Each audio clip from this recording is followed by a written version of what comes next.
Hello guys, Bhadrachalam నుంచి అన్నవరంకి అయితే reach అయిపోయాము. మేము దేవస్థానం రూమ్స్ తీసుకున్నామండి. చాలా బాగున్నాయి. ఎలా ఉంటాయో ఏంటో అనుకున్నాం, కానీ చాలా నీట్గా ఉన్నాయన్నమాట. సో ఈ బిల్డింగ్ అయితే కొత్తగా కన్స్ట్రక్ట్ చేశారంట. మాకు అందులోనే రూమ్ దొరికింది. మేము ఏసీ రూమ్ తీసుకున్నాము 1500.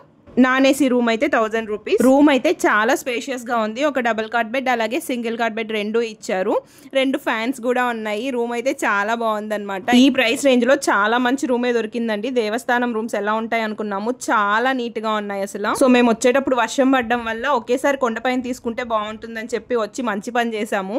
సో లోపల సత్యనారాయణ స్వామి ఫోటో కూడా ఉందన్నమాట. ఇప్పుడైతే బాల్కనీ చూపిస్తాను. నాకైతే చాలా బాగా నచ్చింది. నైట్ వ్యూ అదిరిపోయింది బాల్కనీ నుంచి. వర్షం అయితే ఆగిపోయింది, కానీ ఉరుములు మాత్రం భయంకరంగా ఉరుముతా ఉన్నాయండి. చూసారా లైటింగ్ ఎలా వచ్చిందో. వాష్రూమ్ కూడా సపరేట్గా ఇచ్చారండి, రెడీ అవ్వడానికి టైం వేస్ట్ అవ్వకుండా. సో ఎవరైనా అన్నవరంకి వచ్చినప్పుడు దేవస్థానం రూమ్స్ ప్రిఫర్ చేయొచ్చండి, బాగున్నాయి.